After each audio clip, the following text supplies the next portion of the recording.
నీ ప్రవర్తన అంతటి యందు ఆయన అధికారమునకు ఒప్పుకొనుము, అప్పుడు ఆయన నీ త్రోవలను సరళము చేయును.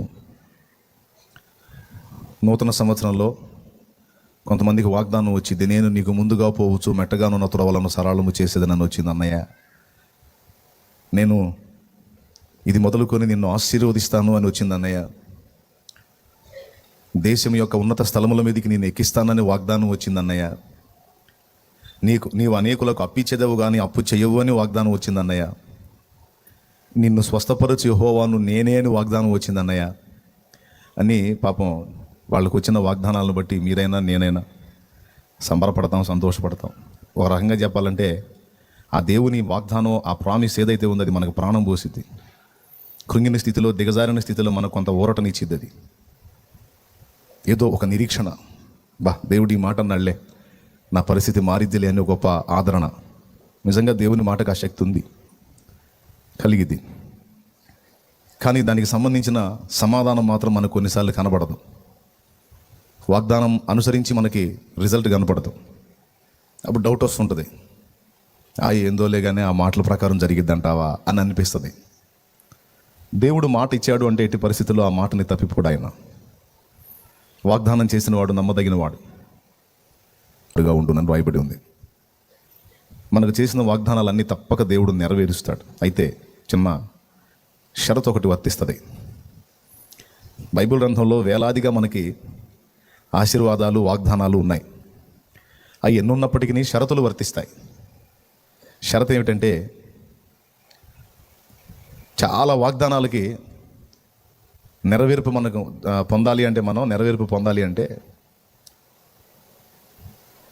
ఈ వాగ్దానాలన్నీ చేసిన దగ్గర ఎక్కడో చోట ఒక మాట చెప్తాడు ఖచ్చితంగా. ఏంటంటే అది, నువ్వు మారు మనసు పొంది ఇక నీ సొంత బుద్ధిని అనుసరించి బ్రతకటం పక్కన పెట్టి నీ ప్రవర్తన అంతటి యందు నా అధికారానికి నువ్వు ఒప్పుకుంటే, నేను చెప్పినట్టు నువ్వు వింటే, నేను చెప్పిన ఏ లక్షణమో తెలుసా? సమస్త జ్ఞానమునకు ఆధారమైన దేవుడు ఉండగా హవ్వ తనంతటా తాను సొంత జ్ఞానం కలిగి ఉండాలని ఆశించింది. ఆ తర్వాత ఆదాము, ఆ ఇద్దరికి జన్మించినటువంటి మనుషులు. దేవుడు ఏం చెప్తున్నాడు అనేది కాదు, ముందు మా అంతటా మేము ఆలోచించి మా స్వబుద్ధిని అనుసరించి మేము కూడా బ్రతకాలి అని తమ తెలివితేటల మీద, తమ జ్ఞానం మీద డిపెండ్ అయ్యి ప్రయాణం చేసి శాపాన్ని తెచ్చుకున్న అనుభవాలు మనకి ప్రారంభంలోనే కనపడతాయి. వాళ్ళ రక్తం పంచుకొని పుట్టాం కనుక జాతి లక్షణం, కోతి లక్షణం అని మనకి బోధది. మన బతుకంతా పోరాటం ఏంటంటే, దేవుడేమో నా బుద్ధికి లోబడరా అంటాడు, మనమేమో స్వబుద్ధిని ఆధారం చేసుకుంటూ ఉంటాం. స్టార్టింగ్ నుంచి ఎండింగ్ దాకా ఇదే ఫైటింగ్. ఏమన్నా అర్థమైందని నేను చెప్పింది? సింపుల్గా ఒక మొక్కలో చెప్పాలంటే ఇదే టోటల్ మన లైఫ్ అంతా. గత్యంతరం లేని పరిస్థితుల్లో ఇక ఎక్కడెక్కడైతే నువ్వు స్వబుద్ధిని ఆధారం చేసుకుంటా ప్రయాణం చేసావు అక్కడల్లా నువ్వు ఓడిపోన్నట్లు అనుమతించి, నీకు సిగ్గు వచ్చేటట్టు చేసి చివరికి లైన్లో తెచ్చుకోవాలి దేవుడు. అది లేకపోతే అంత తేలిక కాదు మనం లోబట్టం. యాకోబు జీవితాన్ని మీరు చూడండి. చివరికి తొడగూడు విరిగిన తర్వాత, వసలిన తర్వాత లైన్లోకి వచ్చింది బండి. యాకోబు దేవునితో పెనుగులాడటం అనేది ఆ రాత్రి వేళ జరిగిన చిన్న పెనుగులాట కాదు, అది యాకోబు లైఫ్. యాకోబు జీవిత ఆరంభం నుంచి ఆ గడియ వరకు యాకోబు ప్రయాణం అలా సాగింది. దేవునితో ఒప్పందం చేస్తాడు, నువ్వు నాకు ఇలా చేస్తే నేను నీకు ఇలా చేస్తా, నాకు ఇలా చేయి, నాకు ఇలా చేయి. ఒక భక్తుడట ఒక మొక్కను నాటాడట. భక్తుడు మంచి మొక్కను ఒకదాన్ని నాటి, దేవా ఈ మొక్క బ్రతుకున్నట్లు దానికి నీళ్ళు ఇవ్వవా అన్నాడట. వాన కురిసింది, మొక్కకి నీళ్ళు వచ్చాయి, అయినా అది వడబడి ఉంది.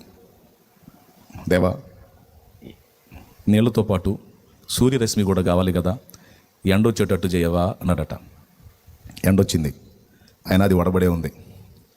దేవా తగినంత గాలి కూడా కావాలి, సాయం చేయవా? గాలి కూడా పంపించాడు, అయినా అది అలానే ఉంది. చెప్తున్నాడు, ఇలా చేయవా, దీనికి ఇలా చేయవా అంటే అన్నీ చేస్తున్నాడు దేవుడు, కానీ దానిలో మార్పేం లేదు. చివరిగా తెచ్చింది, దేవా ఈ మొక్కకు కావాల్సినవన్నీ నేను ఏర్పాటు చేశాను, నేను చెప్పాను, నువ్వు చెప్పినట్టు అన్నీ చేసావు తండ్రి, నీ తప్పేం లేదు, నా తప్పు కూడా ఏం లేదు నాయన, మరి మొక్క ఎందుకు తెచ్చింది తండ్రి అన్నాడు. మొక్క ఎందుకు తెచ్చిందని నన్ను అడుగుతావే కుమారుడా, చెప్పావు చేశాను, ఇంకేంటి నాయన? అర్థం కాక అడుగుతున్నాను లేదు తండ్రి అంటే అప్పుడు దేవుడు చెప్పాడు, రే పిచ్చోడా, మొక్కకి గాలి, నీరు, ఎండ అన్నీ అవసరమని నాకు తెలుసు, నీకు తెలిసిందే నాకు తెలుసు. కానీ అన్నీ ఒక్కసారే కాదు, ఏది ఎప్పుడు ఇవ్వాలో అది ఎరిగి ఉండాలి. నువ్వు నాటి అన్నీ నాకు సలహాలు చెప్పి చేపించావు, బతికిందా సచ్చిందా? మరి భూమి మీద మానవుడు నాటని కోట్లాది మొక్కలకు నేను పోషణనిచ్చి బ్రతికించి మీరందరూ బ్రతుకున్నట్లు వాటిని భూమి మీద ఉంచి ఉన్నాను. నిజమే తండ్రి. ఇప్పుడు ఏమర్థమైంది నా కుమారుడా? నీకు సలహాలు ఇవ్వకూడదని అర్థమైంది తండ్రి. సొంత ఐడియాలతో నా చట్టంలో నిన్ను బిగించకూడదని అర్థమైంది తండ్రి. మరి ఏం చేయాలి నాయన? నీవు గీసిన చట్టంలో నేను ఇరుక్కోవటం తప్ప నేను గీసిన చట్టంలో నేను ఇరికించడానికి ఎప్పుడూ ట్రై చేయకూడదని అర్థమైంది తండ్రి. ఇంకా వద నా కుమారుడా అన్నాడట. దేవునికి స్తోత్రం. ఇందులో మీకేమర్థమైందో?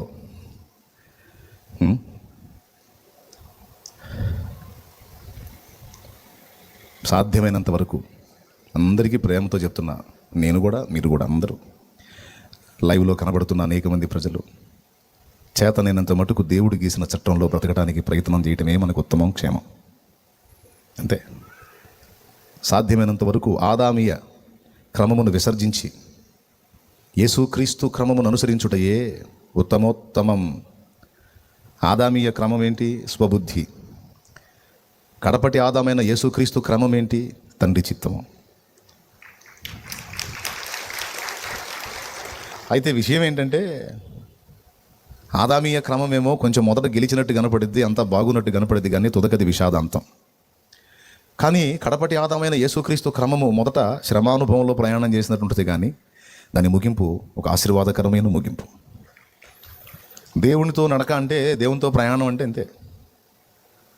అంత బాధలతో, ఎదురు దెబ్బలతో, ఇబ్బందులతో, పడతా లెగుస్తూ, గాయాలతో ప్రయాణం చేసినట్టు ఉంటుంది. ప్రయాణం అంత సుఖవంతంగా ఉండదు, కానీ గమ్యం సూపరు. కానీ సాతాను సలహా ప్రకారం మనం ప్రయాణం చేస్తే ప్రయాణం సూపరు, కానీ ముగింపు మాత్రం విషాదాంతం. అందుకే గాయాలైనా, ముళ్ళైనా, ఎదురు దెబ్బలైనా ఆయన మాటను అనుసరించి బ్రతకడానికి తీర్మానం చేయటమే ఉత్తమోత్తమం అని చెప్పాను నేను. యేసుక్రీస్తు విధేయతను గురించి ఫిలిప్పీ పత్రిక 2వ అధ్యాయం 5వ వచనం ఇలా సాక్ష్యమిస్తుంది. సహోదరులారా, క్రీస్తు యేసునకు కలిగిన మనస్సు మీరునూ కలిగి ఉండండి. ఆయన దేవునితో సమానముగా ఉండుట విడిచిపెట్టకూడని భాగ్యమని ఎంచుకొనలేదు, కానీ దేవుని స్వరూపం గలవాడై ఉండి దేవునితో సమానముగా ఉండుట విడిచిపెట్టకూడని భాగ్యమని ఎంచుకొనలేదు, కానీ మనుష్య పోలికగా పుట్టి దాసుని స్వరూపం ధరించుకొని తన్ను తానే రిక్తునిగా చేసుకొనెను. మరియు ఆకారమందు మనుషుడుగా కనబడి మరణము పొందునంతగా, అనగా శిలువ మరణము పొందునంతగా విధేయత చూపిన వాడై తన్ను తాను తగ్గించుకొనెను. నా సొంత ఆలోచనల్లో స్వబుద్ధిని అనుసరించి నేను ప్రయాణం చేసినంత వరకు నా జీవితంలో ప్రశాంతత, మనశ్శాంతి, ఆదరణ, విజయం అనేవి నేను చూడలే. ఇక్కడ కూర్చున్న మీరు కానీ, వినేవాళ్ళు కానీ, తర్వాత వినేవాళ్ళు కానీ అందరూ గ్రహించండి. దాదాపు నా జీవితంలో 20 సంవత్సరాల కాలం, పుట్టింది మొదలు 20 ఏళ్ల వరకు లోక జ్ఞానాన్ని అనుసరించి నా స్వబుద్ధిని ఆధారం చేసుకొని నేను వేసిన అడుగులన్నీ బెడిసి కొట్టాయి. యాకోబు బతుకులాగా చివరికి ముందు నుయ్యి వెనక గొయ్యి అయిపోయింది. అయితే ఇక్కడ ఒక చిన్న టర్నింగ్ ఒకటి ఉందండి, ఒక చిన్న ట్విస్ట్ అనుకోండి. ఏంటంటే, కొన్ని సంవత్సరాలు దేవుడు మన స్వబుద్ధిని అనుసరించి బ్రతకడానికి మనకు అవకాశం ఇస్తాడు. మనకై మనం దేవుడిని వెతికి తిరిగిన దాకా దేవుడు బలవంత పెట్టడు. చిత్రం ఏంటంటే, ఆయన మౌనంగా మనల్ని గమనిస్తూ ఉంటాడు, కనిపెడతా ఉంటాడు. అయితే మనం ఆ స్థితిలో ఉన్నప్పటికీ కూడా ఆయన ప్రేమను బట్టి మనల్ని కాపాడుతూనే ఉంటాడు. అది ఆయన గొప్పతనం. యాకోబు పూర్తిగా దేవునికి లోబడినవాడు కాదు. యాకోబు ప్రయాణం అంతా కూడా స్వబుద్ధిని అనుసరించి, ఇతరుల సలహాలను అనుసరించి, స్వబుద్ధిని అనుసరించే జరిగింది. అయితే బాగా వినండి, వరుసగా దేవుడు సేవ్ చేస్తూనే వచ్చాడు యాకోబుని. ఆశ నాకు కలిగిందంటే తంబూరలతో, వాయిద్యములతో నేనే సాగనంపేవాడిని కదా, ఎందుకు ఇలాగా ఏదో దొంగగాని చోరీ చేసుకొని వెళ్ళిపోయినట్టు ఎందుకు నీకు ఈ కర్మ అని మాట్లాడాడు. దేవునికి స్తోత్రం. హల్లెలూయా చెప్పండి గట్టిగా. కానీ యాకోబును దేవుడు కాపాడుతానే ఉన్నాడు. నీ జీవితంలో ఎప్పటికీ దేవునికి ఏమాత్రం లోపడ్డావో నాకైతే తెలియదు, కానీ నిన్ను నన్ను కూడా ప్రారంభం నుంచి ఇప్పటిదాకా దేవుడు అనేక ఆపదల్లోంచి కాపాడుతానే ఉన్నాడు. లోపడ్డామని కాదు, భవిష్యత్తులో లోపడతామని ఎదిగిన వాడై ఇక లేదురా మనకి లైఫ్ అయిపోయింది మన పని అనుకున్న ఘట్టాలలో సైతం మనల్ని సేవ్ చేసుకుంటా బతికించి బయటికి తీసుకొచ్చాడు ఆయన. ఈ మ్యాటర్ అంతా మీకు ఎందుకు చెప్తున్నానంటే, దేవునికి లోబడటం, స్వబుద్ధిని విడిచిపెట్టి పూర్తిగా దేవుని ఆలోచనలను వెతుక్కొని వాటిని అనుసరించి బ్రతకడంలో ఉన్న దీవెన.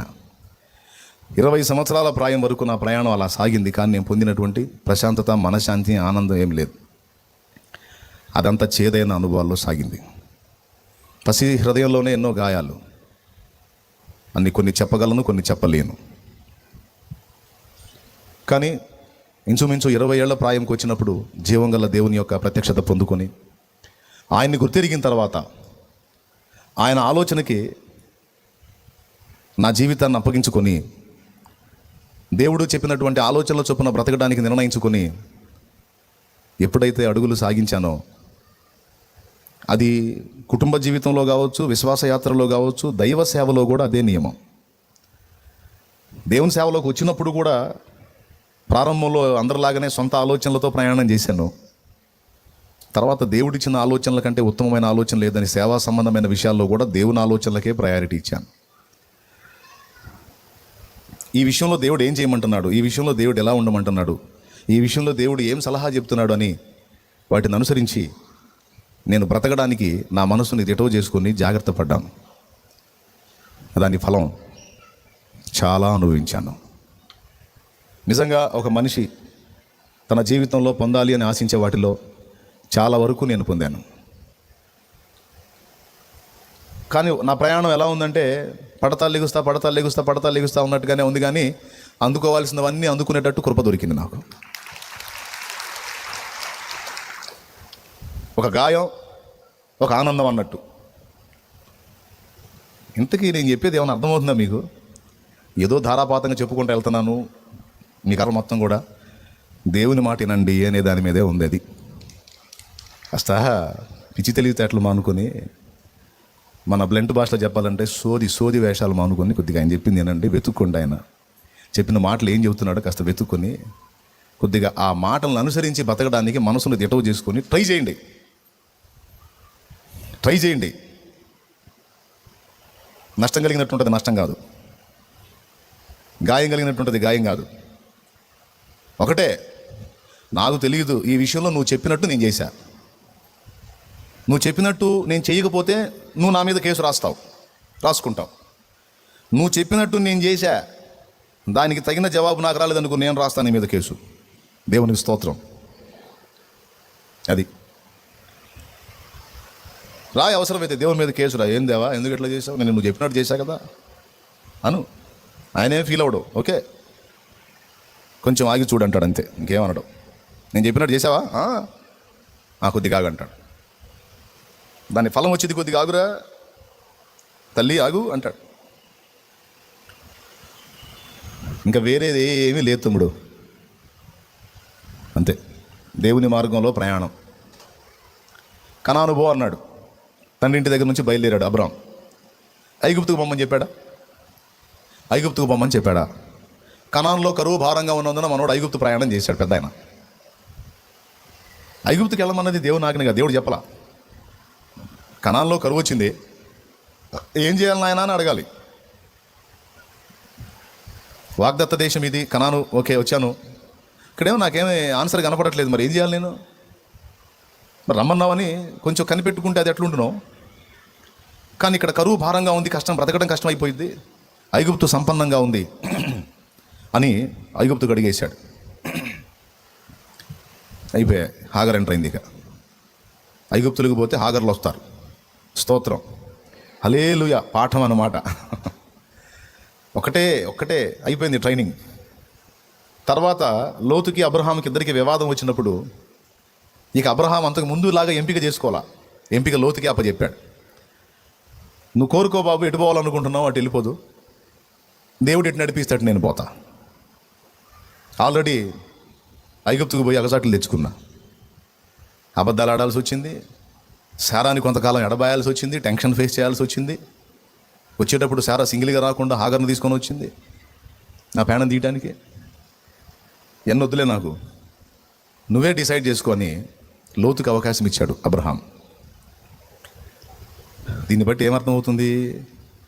పాఠం నేర్చుకున్నాడు. అట్లా భక్తుల జీవితాలన్నీ మీరు వెతకండి. దేవుని మాట, దేవుని మాట, దేవుని మాట, దేవుని మాట. కోటి అంశాల కంటే, కోటి ప్రసంగాల కంటే కూడా తిరుగులేని విషయం ఇది. సూటిగా సుత్తి లేకుండా డైరెక్ట్గా ఒకటే మాట. చేతనైతే ట్రై చేయి. స్తోత్రం. దేవునికి మించిన ఆలోచనకర్త లేడు, దేవునికి మించిన సలహాదారు లేడు, దేవునికి మించిన లవర్ లేడు, ప్రేమికుడు, బెస్ట్ లవర్. దేవునికి మించిన ఇన్ఫార్మర్ లేడు, గూఢచారి, సమాచారకుడు.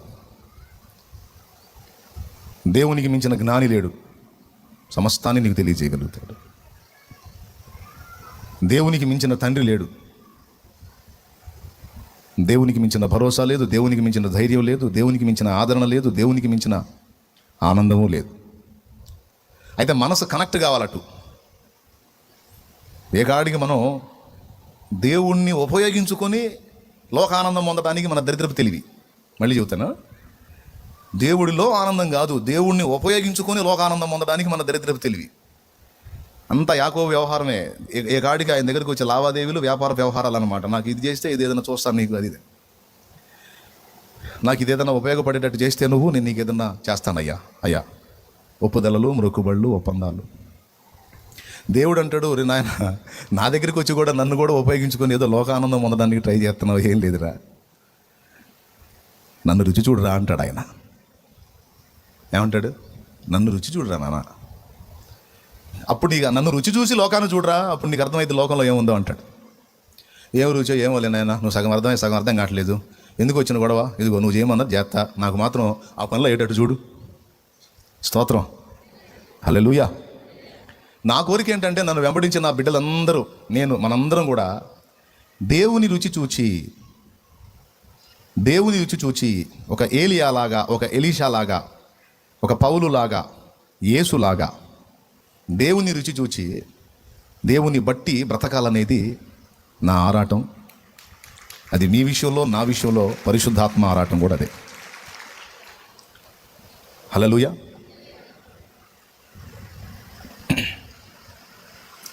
కాబట్టి ఇక దేవుని మాటను అనుసరించి బ్రతుకుతారా? మరి ఇక ముగించేద్దా, ప్రార్థన చేసేసేదా? Simple message. ఇంకంతకు మించిన కోటి మెసేజ్ల కంటే ఇక గొప్ప ఇది. ఏంటి? దేవుడి మాటను అనుసరించి బతకాలి. ఇది మాకు తెలీదు. ఇప్పుడు నువ్వు ప్రసంగం చేశావు అన్నట్టు పెట్టారు ఇప్పుడు మీ ఫేసులు. టెన్షన్ పడకండి. ఒక వచనం చూద్దాం రండి. సింపుల్గా చెప్పిన మాట మాత్రం మిస్ అవ్వద్దు. ఇప్పుడు ముందు చెప్పిన విషయం ఇక దేవుని వాక్యంలో నుంచి. ఈ లోకంలో అందరికంటే, అన్నిటికంటే శ్రేష్టమైనది ఎవరు? పెద్దగా చెప్పండి, అందరు నోరు తెరిచి. నీకంటే వానే నయమే, పెద్ద సప్పుడు చేస్తుంది. అది కదా, అది ఆయనకు మించిన అమూల్యమైనది, శ్రేష్టమైనది, ఉత్తమమైనది ఇంకేదన్నా ఉందా? పెద్దగా చెప్పాలి. అవునా? ఏం లేదా? ఉంది. యేసయ్యకి మించిన అమూల్యమైనది ఉందా?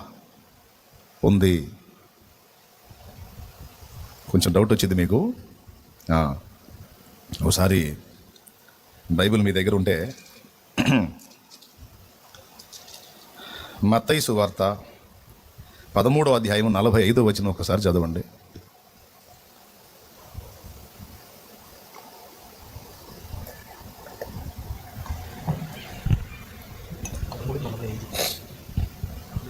ఏమండి? మరియు ఇప్పటిదాకా నేను చెప్పా, దేవుడి వైపు చూడండి, దేవుడి వైపు చూడండి, దేవుడి మాట ఏనండి, దేవుడు చెప్పినట్టు చేయండి అని. ఇప్పుడు దేవుడికి అంత ఉన్నంత మనమేనా? ఇంకా లోకాలు ఏం లేవా? ప్రపంచాలు ఏం లేవా? ఉన్న ప్రపంచం మానవ ప్రపంచమేనా? దేవుడికి ఇంకా ఏమైనా ప్రపంచాలు ఉన్నాయా? మీరు చెప్పండి. ఉన్న ప్రపంచం అంతా మానవ ప్రపంచమేనా? ఇంకా దేవుడికి ఏమైనా వేరే ప్రపంచాలు ఉన్నాయా? దూతల లోకాలు కోటాను కోట్లు ఉన్నాయి. ఇట్లాంటి ప్రపంచాలు కోటాను కోట్లు ఉన్నాయి దేవునికి. అయితే ఈ భూమండలం, భూమి మీద మానవ జాతి లాంటిది కాదు, కానీ ఆ మహిమ వేరు. అలాంటి ప్రపంచాలు ఎన్ని కోటాను కోట్లు. సింపుల్గా చెప్పాలంటే మనము లెక్క పెట్టలేనన్ని ఉన్నాయి. ఇప్పుడు ఇన్ని ప్రపంచాల వ్యవహారం ఇంత నడిపించుకుంటా పద్దాకల నీ వెంటబడి నా వెంటబడి మనం ఆయన మాట వింటామేమో, ఆయన చెప్పినట్టు చేస్తామేమో అని మన కోసం దిగులు వేసుకొని మన వీపుల మీద పడి కాసుకోవడానికి దేవుడికి ఏమన్నా వేరే పనేం లేదా అనే డౌట్ ఒకటి రావాలా మనకి.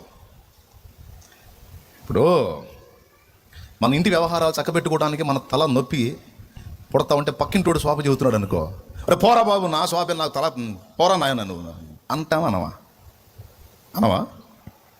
కాదు ఈ మాట ఏబా ఆ శోభే మాకు అర్థం కాక మేము జుట్టు బీక్కొని గందరగోళం అవుతుంటే ఈడు వచ్చి పద్దాకలు ఈడు సోది బాబా.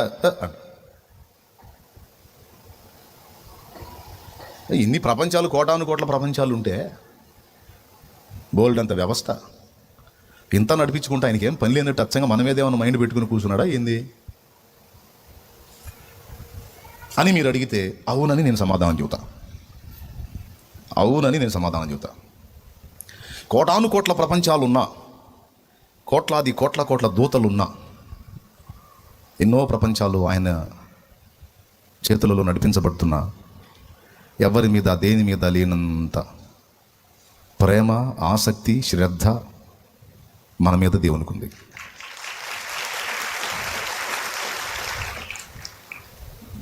ఇప్పుడు ఒక చిన్న మాట చెబుతా. శాలేం రాజన్న దొరికితే కాసేపు మాట్లాడదామని మీరు ఎంతమందికి ఉందండి? నేనేం అనుకోను, మీరేం సిగ్గుపడద్దు. శాలేమన్నా దొరికితే కొద్దిగా మాట్లాడదామని ఎంతమందికి ఉంది? చేతులు ఎత్తండి, నేనేం ఫీల్ అవ్వను. చేతులు ఎత్తన వాళ్ళకి అలా ఏం లేదని, చేతులు ఎత్తితే ఉంది అని. Right, thank you. లైవ్లో ఉన్న వాళ్ళు చేతులు ఎత్తారా? ఓకే, శాలేమన్నా దొరికితే కాసేపు మాట్లాడాలన్న ఆశ మీకుందా? రైట్. ఇప్పుడు మరి పాపం మీలో కొంతమంది ట్రై చేసి ఉంటారు. నేను మీకు దొరికానా? ఏదో ఆ ప్రార్థనప్పుడు ఏదో 2 ముక్కలు మీరు చెబితే ప్రభా స్తోత్రం ఆయన 2 ముక్కలు ప్రార్థన చేసి జంపు. ప్రశాంతంగా మీకు సమయం ఇచ్చి కొన్ని గంటలు మీకు కేటాయించి అసలు మీ గోడు వినే పరిస్థితి నాకుందా? ఉందా? అదేగా మా బాధ అని కొంతమంది ఫీలింగ్ నాకు తెలుసు. ఏమండి, శుక్రవారం వచ్చే ఈ శుక్రవారం ఉపవాసానికి వచ్చే ఈ సమూహానికి నేను ఆన్సర్ చేయలేను. ఆదివారం 2 ఆరాధనలకు వచ్చే ఆ సమూహానికి నేను సింగిల్గా దొరికి ఒక్కొక్కళ్ళు గోడు విని ఒక రోజు కేటాయిస్తే నా జీవితంలో ఉన్న రోజులన్నీ విశ్వాసులు అందరూ చివరి విశ్వాసికి అడిగి పోయేసరికి ఇక నన్ను పరదేశులము ప్రియులరేమ అనుకుంటా తీసుకెళ్ళాల్సి వచ్చింది. ఒక్కొక్క ఫ్యామిలీకి ఒక డే కేటాయిస్తే ఆఖరి కుటుంబానికి వెళ్ళేటప్పటికి అట్టయిపోయింది. అదేంటి బెదరో అంటారా? ఇప్పుడు ఇంచుమించు నేను బాప్తీసం ఇచ్చిన వాళ్ళు ఇంచుమించు 40,000 పైన ఉంటారు. 40,000 మంది. ఒక్కొక్క ఫ్యామిలీకి ఒక్కొక్క డే కేటాయించాను అనుకో సింపుల్గా. ఇప్పుడు మళ్ళీ ఈ సంఘ కుటుంబం కాకుండా బయట సంఘాలు ఏర్పడ్డాయి.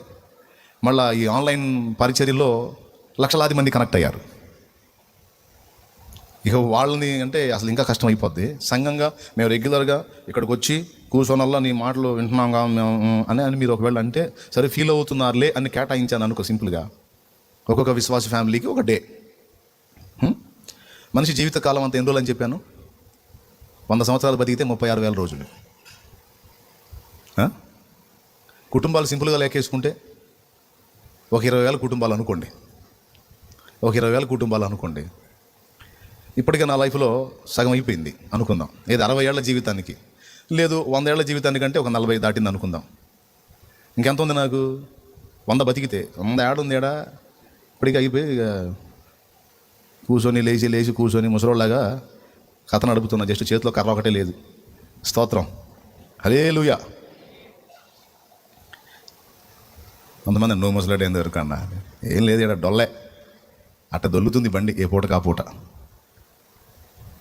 ఓ 30 సంవత్సరాలు వేసుకుందామా? అన్నీ బాగుండి నేను బతికి ఉంటే ఒక 30 ఏళ్ళు బతికితే 30 × 360 కనీసం 10,000 చిల్లర రోజుకు ఒక కుటుంబం కాడికి నేను కేటాయిస్తే 30 సంవత్సరాలకి ఎన్ని కుటుంబాలు నేను ప్రభావితం చేయగలుగుతాను? 30 సంవత్సరాలకి 11,000 ఫ్యామిలీలకు సమాధానం చెప్తానా? అంతే. అంటే ఇంకా సగానికి పై చిలుకు నేను మాట్లాడకుండానే అయిపోద్ది కథ. కానీ మీ అందరు ఆశ ఏంది? ఒక్కరోజు శాలేమన్నా దొరికితే, ఒక రోజంతా దొరికితే నా గూడంతా చెప్పుకొని అన్నతో ఒక్క పూట గడపాలని ఉంది హ్యాపీగా. ఆయనతో కలిసి తినాలి, ఆయనతో కలిసి ప్రార్థన చేయాలి, ఆయనతో కలిసి ఏకాంతానికి వెళ్ళాలి. ఓ నాయన ఒకళ్ళు చెబుతూ ఉంటారు, కొంతమంది కామెంట్స్లో పెడుతూ ఉంటారు, నా లైఫ్లో ఒక కోరికన్నా ఒక్క డే మొత్తం మీతో గడపాలని. ఒక మాట, ఒక మనిషిగా నాకు అది సాధ్యపడిద్దా? కష్టం. కానీ మీకు ఆశ ఉందా లేదా? ఉందా లేదా? యా, ఉంది. అయితే ఇప్పుడు ఒక విషయం చెప్తా విను. పాపం నువ్వు నన్నే ప్రేమిస్తున్నావు, నన్నే వెంబడిస్తున్నావు, అభిమానిస్తున్నావు, నా ద్వారా నా ఉపదేశంలో నడిపింపులో దేవుణ్ణి ఆరాధిస్తున్నావు, హ్యాపీ. అయినా నేను నీకు పూర్తిగా ఒక డే అంతా కేటాయించడానికి నాకు ఆయుష్కాలమే సరిపోదు. ఎక్కువ టైం నీకు కేటాయించే పరిస్థితి నాకు లేదు. ఒకవేళ కేటాయించినా నేను ఒక మనుషుణ్ణి. కానీ నీకు ఒక్క సంగతి తెలుసా? నీ జీవిత కాలంలో ఒకవేళ 70 ఏళ్ళు నువ్వు బ్రతికితే, 70 × 360, సెల్ ఉంటే టప్పిమని కొట్టు, సంఖ్య చెప్పు. 70 × 360 25,200. హలో, నరుని ఆయుష్కాలం ఎంత? 70. అధిక బలం ఉంటే 80. అది కదా 90వ కీర్తన, రైట్. 70 ఏళ్ళ ఆయుష్కాలంలో నీ రోజులన్నీ కలిపి 25,200 అంట. 25,000. సూపర్, లెక్కల మాస్టర్లు ఉన్నారు వెనక మాకు. 25,550. సరే అనుకోండి. ఇందాక 200 అని చెప్పింది ఎవరు? సరే, 25,550 రోజులు. మొదటి రోజు నుంచి నిన్ను పెట్టెలో మనల్ని పెట్టిందాకా ఒక్క రోజు కూడా మిస్ అవ్వకుండా తన రోజులన్నీ మనకే కేటాయించిన వాడు దేవుడు. నువ్వు నమ్మినా నమ్మకపోయినా ఇది నగ్న సత్యం, పచ్చి నిజం. యా, నిజం. నువ్వు శాలేమన్నను అభిమానించి ఫాలో అవుతున్నావు, కానీ శాలేమన్న నీ మీద ప్రేమ ఉన్నా నీకు సమయం కేటాయించేంత సర్వశక్తులైతే కాడు, అందరికీ ఆన్సర్ చేయలేడు. కానీ ఆయన ఉన్నాడు, చూసావా? నా సమయం కోసం నువ్వు వెతుకుతుంటే నేను నీకు చిక్కట్లా, నీ టైం కోసం ఆయన వెతుకుతుంటే తమరు బిజీ అయ్యారు. ఇది పచ్చి నిజమా కాదా? తమరి సమయం కోసం మన డే మొత్తం ఎన్ని గంటలు ఉందో అన్ని గంటలు ఆ పిచ్చి మహారాజు కాసుకొని ఉన్నాడు. ఏ గడిలోనన్నా ఆయనకి వెళ్ళి చూస్తావేమో, కాస్త ఆయనకి అందుబాటులోకి వస్తావేమో అని. కానీ నువ్వేమో ఆయనకి సమయం ఇవ్వలేనంత బిజీ. ఆయన మాత్రం నీకోసమే కేటాయించాడు. ఇప్పుడు చెప్పండి, ఈ శాలేమరాజు గొప్ప, ఆ శాలేమరాజు గొప్ప? ఎవరు గొప్ప? ఒకవేళ నువ్వు వచ్చావు నీ స్వాప చెప్పడానికి చిక్కితే ఏం చేస్తా నేను? ఆ శాలేమరాజుగా చెప్పేది, అంతేనా? లేకపోతే తీసుకో అంటానా? నేనేమన్నా అంటానా? చెప్పండి. వచ్చావుగా, ఇదిగో అంటానా? ఏందనేది? నువ్వు వస్తే అయ్యో ఏదో జబ్బంట స్వస్థపరచని నేను చూసేది కూడా అటేగా. నీకే ఆయన సమయం ఇస్తుంటే, ఇప్పుడు మన ముఖ్యమంత్రి గారు ఎవరు? జగన్మోహన్ రెడ్డి గారు మన ముఖ్యమంత్రి, గౌరవ ముఖ్యమంత్రి. మన చిలకలూరుపేట నియోజకవర్గ ఎమ్మెల్యే గారు ఎవరు? అవును. ఇప్పుడు డైరెక్ట్గా ఆయన దగ్గరే మనకి వెళ్ళి మాట్లాడే అవకాశం ఉంటే, మళ్ళీ వార్డు కౌన్సిలర్ దగ్గర నుంచి వాళ్ళని పట్టుకొని వెళ్ళటం వెరితనమా కాదా? చెప్పండి, వెరితనమా కాదా? యా. పాత నిబంధనలో మధ్యవర్తులు అవసరమయ్యారు. నూతన నిబంధనలో దేవునికి మనకి మధ్యవర్తి ప్రభు అయిన యేసుక్రీస్తు. నువ్వు దేవుణ్ణి కలవాలి అంటే డైరెక్ట్గా వెళ్ళి దేవునితో కూర్చోవచ్చు. అడ్డుగా ఉన్న వాటన్నిటిని రద్దు చేశాడు, తెర చినిగిపోయింది. తమ్ముడు బాగా జాగ్రత్తగా విను, మైండ్కి ఎక్కించుకో. ఇది లైఫ్ మొత్తం గుర్తుపెట్టుకోవాల్సిన విషయం. నీకు ఆయనకి నీకు అడ్డేం లేదు. ఇంకా చెప్పాలంటే ఆయన టైం అంతా నీకే కేటాయించాడు. ఇప్పుడు వచనం దగ్గరికి వద్దాం. నిజమా కాదా తేల్చుకుందాం. బైబిల్లోనే పరలోక రాజ్యము 13:45 చదువు. మరియు పరలోక రాజ్యము మంచి ముత్యములను కొన వెతుకుచున్న వర్తకుని పోలి ఉన్నది. అతడు అమూల్యమైన ఒక ముత్యమును కనుగొని పోయి తనకు కలిగినదంతయు అమ్మి దాన్ని కొనును. అమూల్యమైన ముత్యములా ముత్యమా? అమూల్యమైన ఒక ముత్యము. ముత్యములా బహువచనమా ముత్యమా? మంచి ముత్యములను కొన వెతుకుతున్నాడు, అది బహువచనం. అయితే ఒక అమూల్యమైన ముత్యాన్ని కనుగొన్నాడంట. కనుగొని పోయి తనకు కలిగినదంతా అమ్మి దాన్ని కొన్నాడట. ఎవడైనను నాకు శిష్యుడు కాగోరితే తనను తాను ఉపేక్షించుకుని ప్రతి దినము తన సిలువనెత్తుకొని నన్ను వెంబడించాలి అని యేసయ్య అన్నాడు. ఈ మాటలోంచి దేవుడు మనందరితో మాట్లాడును గాక. పరిశుద్ధాత్మ స్వరం మనం విందుము గాక. ఇప్పుడు మన మంచి ముత్యం ఎవరు? మన మంచి ముత్యం ఎవరండి? ఎవరు కావాలనుకుని కులాన్ని వదిలేయాలనుకున్నావు? ఎవరు కావాలనుకుని గతకాలపు మతాన్ని వదిలేయాలనుకున్నావు? ఎవరు కావాలనుకుని వెండొద్దు బంగారం వద్దన్నావు? ఎవరు కావాలనుకుని పోతే పోయిన ఆస్తులు అనుకున్నావు?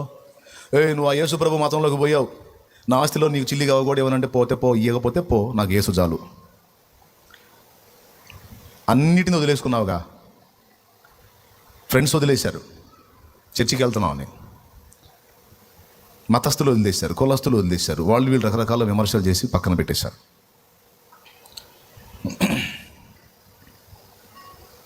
అయినా ఇష్టపడ్డావు.